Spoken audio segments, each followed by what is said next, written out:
우리 옆 사람과 함께 인사합시다. 사랑하고 축복합니다. 사랑하고 축복합니다. 예수님은 지금 예루살렘으로 향하고 계십니다. 예루살렘으로 향하고 있는 그 이유는 무엇이냐면 바로 그 예루살렘에 도착하여서 바로 십자가의 사역을 감당하시기 위해서 지금 올라가고 있다는 것이죠. 그렇게 예루살렘을 향하고 있을 때에 그 무리들, 예수님을 따르는 무리들과 그 제자들을 향해서 예수님은 여러 가르침들을 주고 계신 것이에요. 그러나 여러분, 예루살렘이 더 가까이 다가왔을 때 제자들은 어떤 생각을 하고 있었나? 오늘 본문 11절에 지금 뭐라고 이야기하고 있습니까? 우리 11절 말씀 다시 한번 읽어볼까요? 11절 함께 읽어봅시다. 시작. 비유를 더하여 말씀하시니 이는 자기가 예루살렘에 가까이 오셨고 그들은 하나님의 나라가 당장에 나타날 줄로 생각함이더라. 아멘. 지금 예루살렘에 입성할 그때에 그 제자들 또 그 예수님 곁에 있었던 많은 무리들은 어떤 생각을 하고 있어요? 하나님의 나라가 당장에 임할 것이라고 생각하고 있었다는 것이에요. 여러분, 이 제자들 그리고 그 무리들은 예수님이 바로 메시아라고 하는 그 사실을 생각했어요.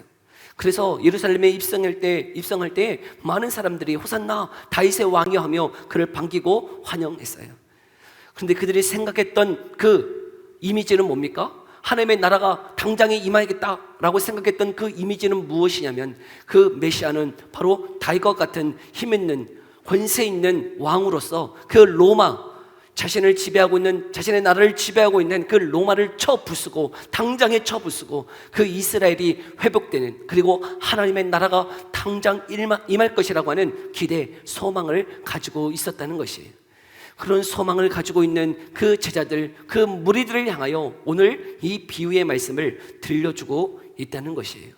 하나님의 나라가 당장 임할 것인데, 그리고 예수님이 그 다윗의 왕으로 임하실 것인데 그 왕으로 임하면 우리가 어떤 자리를 차지할까 생각하고 있는 그 무리들을 향해서 예수님은 오늘 이 열 문화의 비유를 통하여 저와 여러분에게도 동일하게 말씀하고 있다는 것입니다. 여러분, 예루살렘에 입성할 그때에 제자들은 무엇을 가지고 다투었죠? 누가 그 예수님의 좌우편에 앉을지, 누가 더 큰 권세를 얻을지, 누가 더 높은 자리에 올라갈지, 예수님으로 인해서 누가 더 성공할지에 대한 다툼을 벌이고 있었다는 것이에요. 그런 제자들을 향해 오늘 이 열 문화의 비유를 통하여 예수님은 도대체 무엇을 저와 여러분들에게 말씀하고 있는 것일까요? 여러분, 그 예수님보다 더 귀한 것은 없음을 이 열 문화의 비유를 통하여 저와 여러분들에게 지금 말씀하고 있다는 것이에요. 많은 사람들, 많은 성도들, 예수님을 따르는 목적이 무엇입니까? 많은 성도들이 예수님으로 인하여서 여전히 여러분, 자신의 성공, 자신의 안위, 자신의 만족을 위하여 예수님을 수단화하여서 그렇게 살아가고 있는 많은 성도들에게, 그리고 또한 그 제자들에게 예수님은 계속 예루살렘을 올라가면서 가르치시는 핵심의 내용은 무엇이냐면 예수님보다 귀한 것 없어. 여러분, 예수님보다 너가 중요하다고 생각하는 그 물질, 너의 성공 다 내려놓고 주님만으로 만족해라 하며 계속 가르침을 주고 있다는 사실이에요. 오늘 이 열 문화의 그 가르침도 여러분 별반 다르지 않아요. 여러분, 이 가르침을 통하여 저와 여러분이 예수님이 말씀하시는 그 핵심을 정말 파악하고 그 말씀에 반응하며 걸어갈 수 있는 자 되어지기를 간절히 소망합니다. 여러분, 이 열 문화의 이 비유를 바라보면서 우리가 더 잘 알고 있는 한 비유가 생각나요. 그것은 바로 달란트 비유이죠. 여러분, 마태복음 25장에 보면 달란트 비유가 나와요. 근데 그 달란트 비유와 오늘 우리가 보는 이 열 문화의 비유는 다른 비유예요. 같은 비유가 아니에요.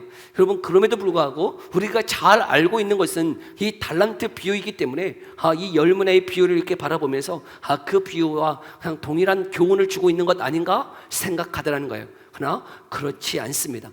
여러분, 마태복음 25장에 나와 있는 달란트 비유, 그 달란트 비유는 그 종에게 여러분 몇 달란트씩 나눠주죠?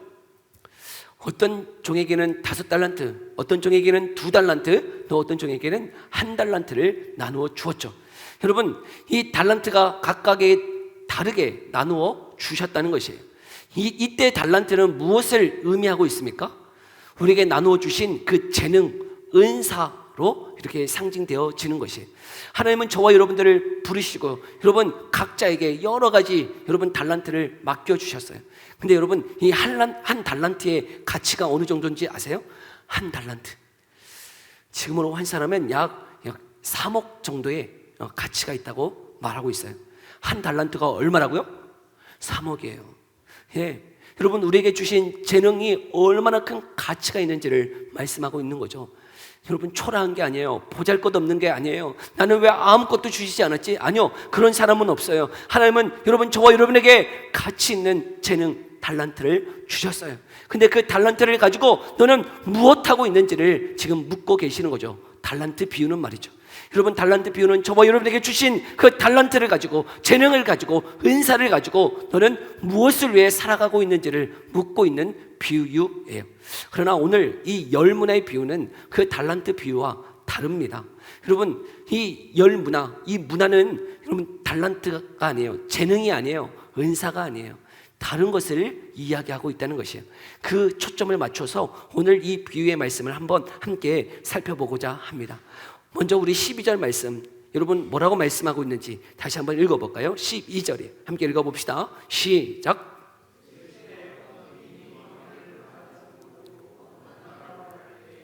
지금 이 말씀은요, 그 당시 문화를 조금 이해해야 돼요. 유대의 왕으로 올려 그러면 여러분 그냥 자신이 유대 왕이다 라고 이야기할 수 없어요. 누구의 인정을 받아야 돼요? 누구의 승인을 받아야 되는 거예요? 로마의 황제의 승인을 받아야 유대의 왕으로 올 수 있어요. 그것을 지금 빗대어서 예수님이 말씀하고 있는 것이에요. 여러분 예수님이 여러분 십자가 사역을 위해서 지금 예루살렘으로 향하고 계시는데 그 제자들은 그 예루살렘에 입성하면 하나님의 나라가 당장에 임할 것이라고 생각하고 있는 그들을 향해서 당장 임하는 것이 아님을 이 비유의 말씀을 통해서 한 가지를 이야기하고 있는 거예요. 자신의 십자가 사역을 위해서 죽으시고 부활하신 후에 우리 예수님 어디로 가세요? 승천하세요. 하나님 아버지 앞에 나아가신단 말이죠. 그 이유는 무엇 때문이라는 거예요? 바로 만왕의 왕으로서 여러분 그 왕의 권세, 왕위를 가지고 다시 오실 것을 암시적으로 말씀하고 있는 것이에요. 자신이 죽고 부활한 다음에 승천하신 이유가 무엇이냐면 그 하나님 아버지로부터 그 만왕의 왕으로서의 권세를 가지고 다시 오실 것임을 말씀하고 있는 것이죠. 여러분 우리가 전에도 살펴보았지만 하나님의 나라는 예수님이 이 땅에 오심으로 이미 임한 줄 믿습니다. 예수님이 이 땅에 오심으로 하나님의 나라는 이미 임하였어요. 그러나 여러분 어떠하다고요? 완성이 됐다고요? 안 됐다고요? 아직 완성된 나라는 아니라는 것이에요. 언제 완성되어지는 것이죠? 그 승천하신 그 주님이 다시 오실 때에 완성할 것임을 말씀해 주셨지 않습니까? 여러분 동일한 거예요. 예수님이 자신이 죽으시고 부활하셔서 승천하시는 이유는 그 만왕의 왕으로서의 그 왕위를 가지고 다시금 돌아올 것을 말씀하고 있죠. 그런데 그 주인이 종들을 불렀다는 거예요. 종들을 부르고 무엇을 명령하고 있는가? 우리 13절 말씀 함께 읽어볼까요? 13절 함께 읽어봅시다. 시작.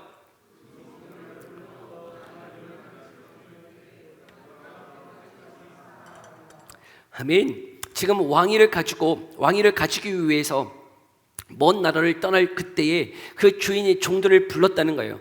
10종을 불렀어요. 그리고 10문화를 나누어 줬어요. 우리가 이 말씀을 오해해서 각자 뭐 10문화씩 줬겠구나. 아니요. 여러분 이 10명의 종을 부르고 10문화를 주었다는 것은 한 종에게 몇 문화를 주었다는 거예요? 한 문화를 주었다는 거예요. 여기 문화는 그때 단위의 화폐예요. 화폐의 단위예요. 화폐의 단위. 여러분 그 10문화를 가지고 그러니까 10사람에게 주었으니 한 사람에게 한 문화씩을 주었다는 것이죠. 여러분 도대체 이 문화를 주고 이 주인이 지금 이야기하고 있는 것이 무엇이에요? 무엇하라고 지금 이 한 문화씩을 나누어 줬어요? 장사하라고. 여러분 근데 여러분 이 장사하기 위해서 한 문화를 주었는데 그 한 문화의 가치가 어느 정도일까? 제가 지금 한 달란트는 얼마의 가치가 있다고 그랬어요? 3억. 아유, 그거는 잊질 않으시네요. 확 꽂히시는 3억, 예, 3억. 여러분 한 달란트는 3억인데 여러분 이 한 문화는 달란트의 60분의 1이라는 거예요. 60분의 1의 가치가 한 문화다라고 말씀하고 있어요. 그러면 여러분 이 한 문화는 얼마일까요? 계산이 빠르신 분들은 아실 텐데 계산해 봤어요. 500만 원이에요. 500만 원. 여러분, 지금 장사하라고 지금 주인이 종에게 준 한 문화의 가치가 어느 정도라고요? 500만 원을 주고 장사라고 이야기하고 있는 거예요. 500만 원. 여러분, 이 500만 원, 이 종이 받아들였을 때 그 장사할 만한 어떤 충분한 가치였을까요? 그렇지 않았을 것이다 생각되어져요. 마치 이것을 이렇게 볼 때 어떤 느낌이 들었냐면, 여러분, 군대의 선임이 마치 1,000원을 주면서, 야, 이 1,000원 가지고 PX 가가지고 담배 사오고, 또 냉동식품, 야, 너 먹고 싶은 거 다 사오고, 그리고 나머지는 너 가져라. 꼭 이와 같은 말씀 같아요. 여러분, 1,000원 주면서 다 사오래. 그리고 나머지는 자기 가지래. 여러분, 얼마나 황당합니까? 지금 예수님이 주시는 이 한 문화의 가치, 여러분, 너무나 보잘것없는 거예요. 너무나 모자라는 그 금액을 주면서 무엇하라고요? 장사하라고요. 장사. 여러분, 장사하려면 미천이 있어야 되는데, 여러분, 지금 장사하려고 그러면 어느 정도가 있어야 될까요? 여러분, 지금도 장사하려고 그러면 500만 원 가지고 장사한다? 할 수는 있겠죠. 뭐 붕어빵 할 수 있을까요? 여러분, 붕어빵도요, 여러분, 쉽지 않아요.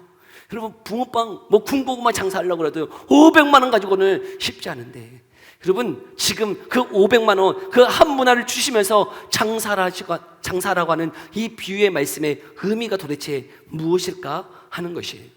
여러분, 지금 이 한 문화가 도대체 무엇을 상징하고 있으며, 도대체 그 장사라고 하는 그 의미는 무엇일까 하는 것이죠. 근데 여러분, 이 주인이 돌아와서 15절에 보면 뭐라고 말씀하고 있어요? 각각 어떻게 장사였는지를 알고자 한다라고 말씀하고 있어요. 여러분, 우리가 그 한 문화를 받아가지고 장사해야 되는데, 예수님이 돌아오실 때 너가 어떻게 장사했는지를 내가 알고 싶다라고 예수님이 말씀하고 있는 것이죠. 도대체 그 받은 한 문화, 그리고 도대체 우리가 장사해야 되는 그 장사의 의미는 무엇일까요? 이 비유의 말씀의 의미가 무엇일까? 여러분, 이 한 문화는요, 어떻게 보면 주님이 허락하신 복음이라는 거예요. 복음. 이 한 문화는 뭐라고요? 복음이에요. 우리에게 맡기신 복음. 여러분, 이 복음은 어떤 가치를 가지고 있을까? 여러분, 이 복음이 이 세상 사람들에게 어떻게 들려지는 것일까? 고린도전서 1장 23절에는 이렇게 이 복음에 대해서 이렇게 말씀하고 있어요. 고린도전서 1장 23절에 함께 읽어봅시다. 시작. 유대인에게는 거리끼는 것이요 이방인에게는 미련한 것이로다. 아멘. 여러분, 이 복음이, 여러분, 예수님을 믿지 않는 사람들에게 이 복음의 가치가 어떻게 느껴지는 거예요?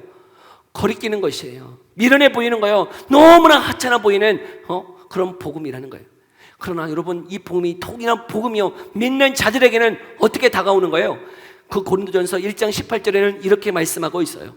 십자가의 도가 멸망하는 자들에게는 미련한 것이요 구원을 받는 우리에게는 하나님의 능력이라 말씀하고 있는 것이죠.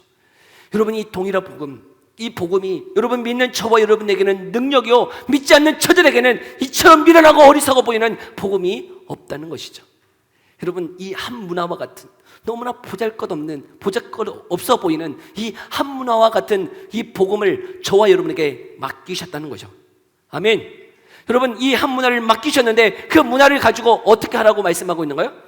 장사하라고 말씀하고 있는 거예요. 그 의미가 뭐겠어요? 그 복음을 어떻게 하라는 거죠?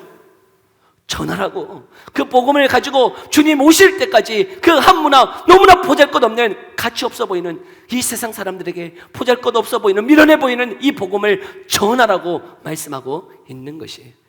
여러분, 복음이 정말 하나님의 능력 맞습니까? 근데 이 복음을 듣는 여러분, 이 세상 사람들은 어떤 백성들인가? 우리 14절, 오늘 본문 14절은 이렇게 말씀하고 있네요. 이 복음을 듣는 이 사람들을 이렇게 가르쳐 말씀하고 있어요. 14절 말씀 함께 읽어봅시다. 시작. 근데 그 백성이 그를 미워하여 사자를 뒤로 보내어 이르되 우리는 이 사람이 우리의 왕됨을 원하지 아니하나이다 하였더라. 아멘.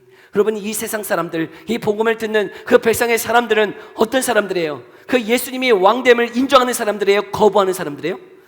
거부하는 사람들이라는 거예요. 여러분, 그 복음에 대해서 너무나 친근해하며 너무 좋아하며 박수치며 환영하는 사람들이 아니라 그 복음이 미련하고 거리끼는 것이요, 너는 예수님을 거부하는 사람들에게 이 한 문화와 같은 이 복음을 가지고 너는 그 대상을 향해서 복음을 전해야 된다라고 말씀하고 있는 것이죠. 전에 사는 성도 여러분, 우리에게 맡기신 너무나 보잘것없어 보이는 이 한문화와 같은 이 복음의 말씀을 우리는 하나님의 능력으로 믿고 이 세상 사람들에게, 예수님을 거부하는 그들에게 이 복음의 말씀 전하며 살아갈 수 있기를 간절히 소망합니다. 여러분, 그 주님이 돌아올 때 그 한문화의 복음의 말씀을 정말 어떻게 장사하였는지를 물으시겠다라고 말씀하고 있는 것이죠. 근데 그 한문화를 받았던 이 첫 번째 종은 어떻게 이야기하고 있어요? 내가 이 한문화로 10문화를 만들었다는 것이에요.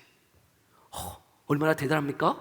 이 한문화, 너무나 가치 없어 보이는 이 복음을 가지고요, 여러분 10문화를 만들었으니 얼마나 대단합니까?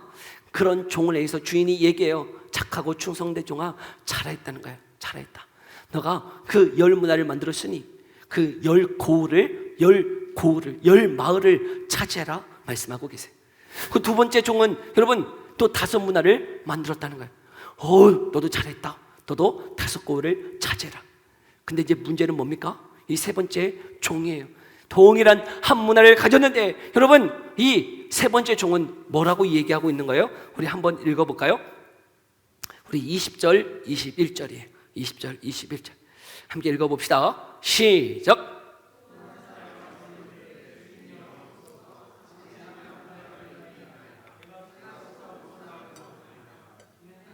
엄한 사람인 것을 내가 무서워함이라. 당신은 두지 않는 것을 취하고 심지 않는 것을 거두나이다. 아멘. 지금 앞에 두 종은 10문화를 만들었어요. 그리고 5문화도 만들었어요. 근데 이 세 번째 종은 이 한 문화를 가지고 어떻게 하고 있는 거예요? 너무 주인을 향해서 두려워가지고 무서워서 이 한 문화를 어떻게 했다는 거예요? 수건에 고이고이 싸서 잘 묻혀놨다. 주인이 오면 이 한 문화 잘 돌려줘야지 하고 고이고이 쌓아놓고 있었다는 거죠. 여러분, 이 복음을 지금 어떻게 하고 있는 거예요? 이 세 번째 종은 이 복음을 정말 너무 귀하여서 다른 사람들에게 보여주지 못하겠다. 나만 믿어야지, 나만 알아야지, 너무 귀하니 나만 간직하고 있어야겠다 생각하고 품고 있었다는 것이. 저 안에 사는 성도 여러분, 복음은 나만을 위해서 주신 것이 아니라고 하는 사실이에요. 여러분, 그 복음은 전하라고 주신 것이에요. 내가 그 생명을 얻고 영생을 얻고 나만 구원받아 천국 가는 인생이 아니라 저와 여러분이 그 복음의 말씀을 나누어서 전하여서 다른 자들을 구원하기를 주님은 원하신다 말씀하고 있어요. 그러면 여러분, 10문화를 남겼던 종, 여러분 5문화를 남겼던 종, 여러분 그들이 그 열매를 맺을 수 있었던 비결은 어디에 있을까요? 여러분, 그들은 그 복음을 가지고 그렇게 많은 열매를 맺을 수 있었던 비결이 어디에 있었을까? 그들은 탁월하고 언변이 뛰어나서 그들은 전하기만 하면 막 열매를 많이 맺게 되었던 것일까? 여러분, 그렇지 않다는 사실이에요. 여러분, 예수님이 오셔서 지금 무엇을 보시겠다고 한 거죠? 여러분, 예수님이 오셔서 점검하고자 하는 15절 말씀의 의미가 뭡니까? 각각 어떻게 장사였는지를 묻고 계시는 거예요. 너가 얼마나 벌었는지, 얼마나 이윤을 남겼는지를 묻고 계시는 게 아니고 네가 그 말씀에 얼마나 순종하였는지를 지금 묻고 계시다는 거예요. 여러분, 우리가 순종할 때에 여러분 우리에게 열매를 맺히게 하신다는 것이에요. 우리가 순종하여 나아가서 복음을 전하면 여러분 그 복음을 듣고 그 사람이 변화되어서 돌아오는 것은 우리의 언변 때문이 아니고요, 여러분 그 사람이 변화되어서 돌아오는 것은 누구 때문이에요? 하나님이 하시는 일이라는 거예요. 그 영혼이 변화되어 돌아오고 그에게 생명이 주어지는 것은 우리의 말의 뛰어남이 아니에요. 우리의 말의 지혜에 있는 게 아니에요. 하나님의 능력으로 되어지는 줄 믿습니다. 여러분, 그것은 하나님께 있으니 우리에게 부탁하신 것은 무엇이에요? 가서 장사하기 위해서 복음을 전하기만 하라는 것이죠. 그렇기 때문에 우리가 어떻게 장사였는지를 살펴보는 것이지, 네 열매가 얼마나 있나, 네 얼마나 열매를 거뒀나, 네 성과가 무엇인가를 파악하고자 함이 아니라는 것이에요. 여러분, 열매를 거두게 하시는 분은 누구세요? 예수 그리스도세요. 여러분, 하나님이 열매를 거두게 하시는 것이지 여러분 우리의 탁월함이나 우리의 능력에 달려있는 것이 아니라는 거예요. 그래서 요한복음 15장 4절 5절 뭐라고 말씀하고 있나요? 요한복음 15장 4절 5절 말씀 함께 읽어봅시다. 시작. 나도 너희 안에 거하리라. 가지가 포도나무에 붙어있지 아니하면 스스로 열매를 맺을 수 없음같이 너희도 내 안에 있지 아니하면 그러하리라. 나는 포도나무요 너희는 가지라. 그가 내 안에 내가 그 안에 거하면 사람이 열매를 많이 맺나니 나를 떠나서는 너희가 아무것도 할 수 없음이라. 아멘. 여러분, 열매를 맺는 가지와 같은 저와 여러분은 열매를 내가 맺는 겁니까? 가지가 맺는 거예요? 아니요. 여러분, 우리는 예수 그리스도 안에 붙어있기만 하면 되는 거예요. 그 붙어있다는 것은 주의 말씀대로 순종하면 되는 거예요. 주의 말씀대로 순종하기만 하면 열매를 맺게 하시고, 여러분, 열매를 거두게 하시는 분은 누구시라는 거예요? 예수님이 하신다는 것이죠. 여러분, 우리에게 얼마를 거뒀니? 얼마나 이윤을 남겼니? 묻고 계시는 분이 아니세요. 여러분, 저와 여러분에게 묻고 계시는 것은 그 복음에 얼마나 너는 순종했니를 묻고 계신다는 거예요. 그 복음을 전하였니? 그 복음을 다른 사람들에게 정말 영생을 얻기 위해서, 구원하기 위해서 그 복음을 전하고 있는지를 묻고 계신다 생각되어져요. 전에 사는 성도 여러분, 주의 복음을 듣고 저만, 우리만 그 복음을 간직하고 살아가는 인생이 아니라 그 복음을 전하여서 여러분 열매 맺게 하시는 그 주님의 은혜를 누리며 걸어갈 수 있는 자 되어지기를 간절히 소망합니다. 그런데 여러분, 이 세 번째 종은 순종하지 아니했다는 거예요. 한 문화를 가졌지만 여러분, 그 문화, 복음을 어떻게 했다는 거예요? 고이고이 쌓아두었다는 것이죠. 왜 그렇게 했다는 것이에요? 21절에 보면 뭐라고 얘기하고 있죠? 이 종이, 이는 당신이 엄한 사람인 것을 내가 무서워함이라. 당신은 두지 않는 것을 취하고 심지 않은 것을 거두나이다. 더 쉽게 얘기하면 여러분, 이 종은 주인을 오해했다는 거예요. 내가 이 한 문화 장사하다가 이 한 문화를 잃어버리면, 실패하면 그는 꾸중하기 때문에, 뭐라 하실 것이기 때문에 나는 이것을 간직했노라고 말하고 있다는 거예요. 여러분, 우리가 이 한 문화를 장사하다가 아무 성과도 없으면, 아무 열매도 없으면 하나님이 뭐라 하실까요? 아니라는 거예요. 하나님을 오해하지 말라는 거예요. 하나님은 성과주의가 아니에요. 업적주의가 아니에요. 우리는 무엇을 보신다는 거예요? 우리의 삶을 보시는 거예요. 순종하고 있는지를 보시는 거예요. 여러분, 세상은 어떠합니까? 세상의 가치는 무엇이에요? 여러분, 우리가 아무렇게 하든지 뭐만 좋으면 되는 거예요.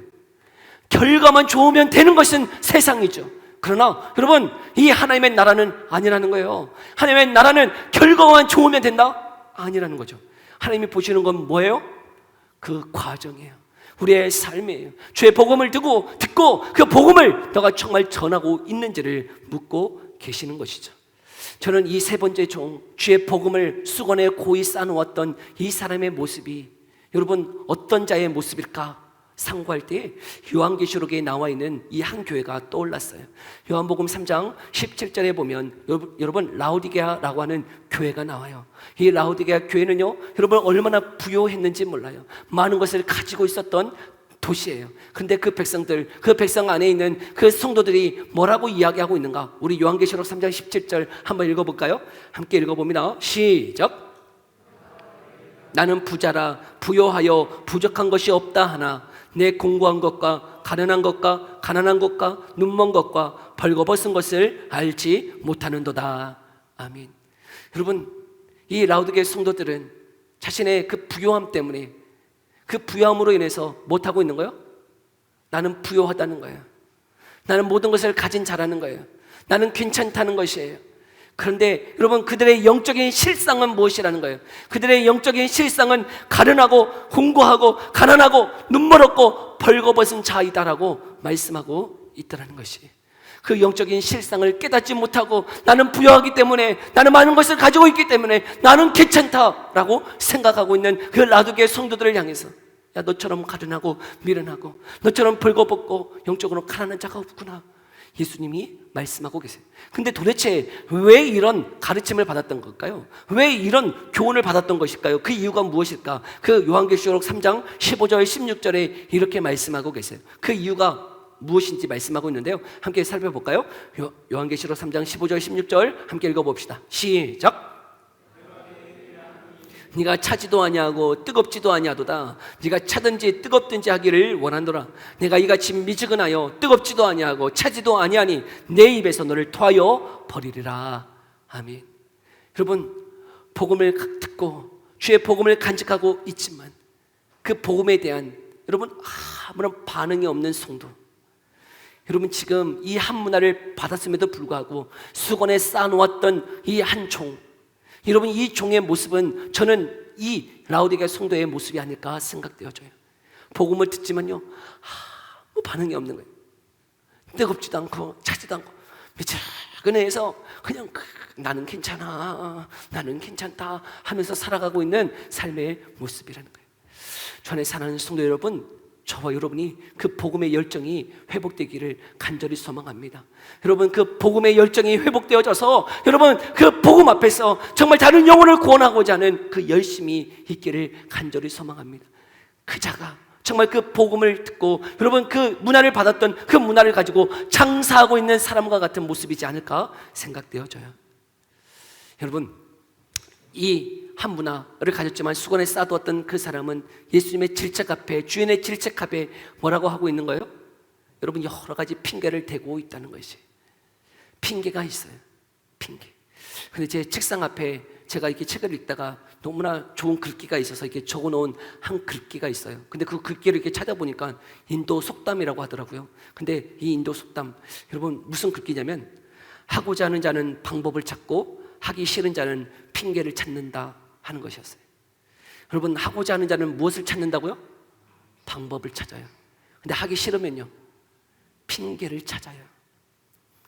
여러분, 우리에게 주의 복음을 맡기셨어요.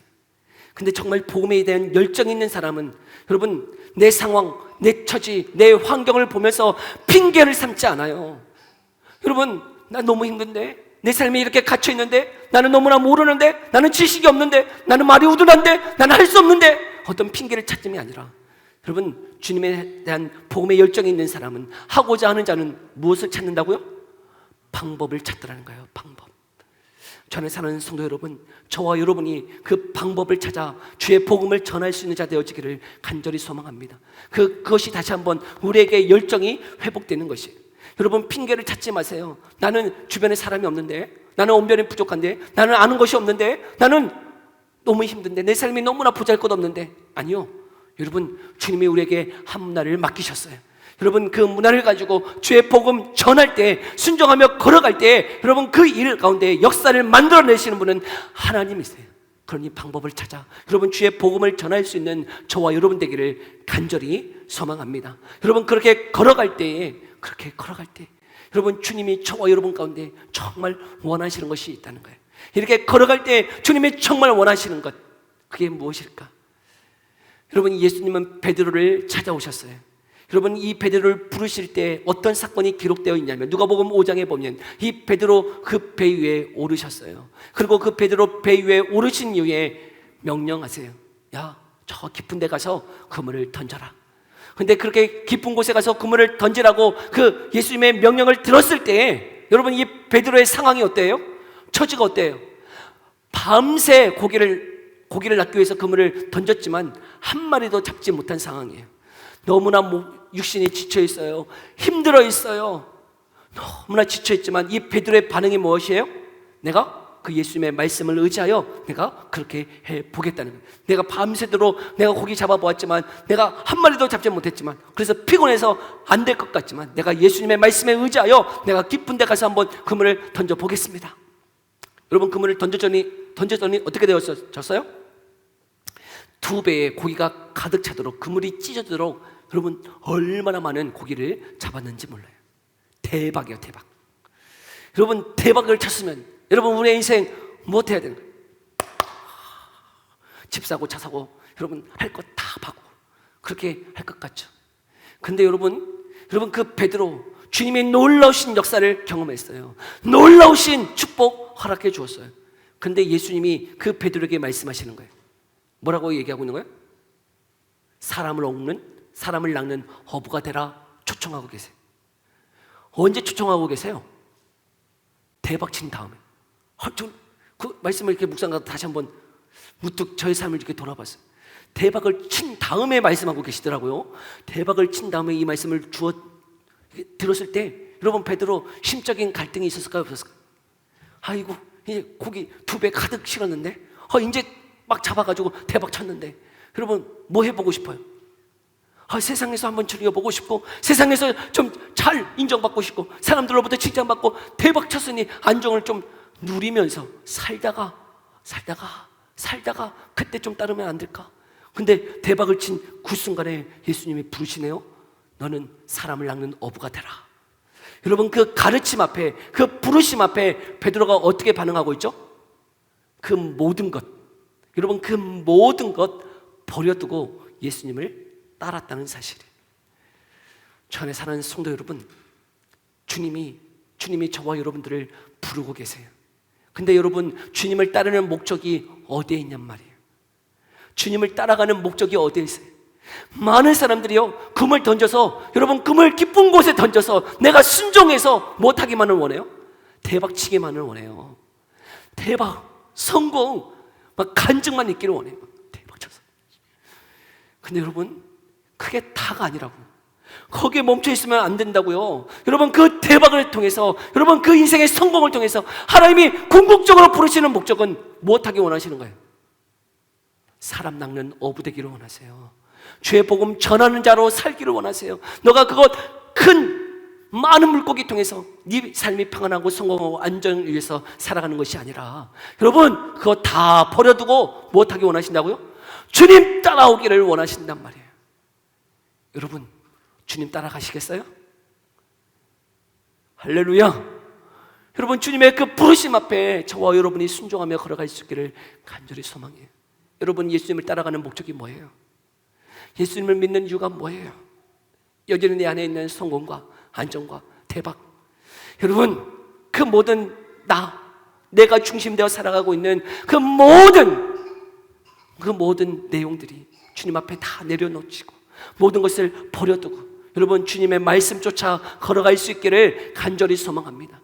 여러분, 그것이 복음을 우리에게 맡기신 그 자의 삶이라는 거예요. 여러분, 장사하세요.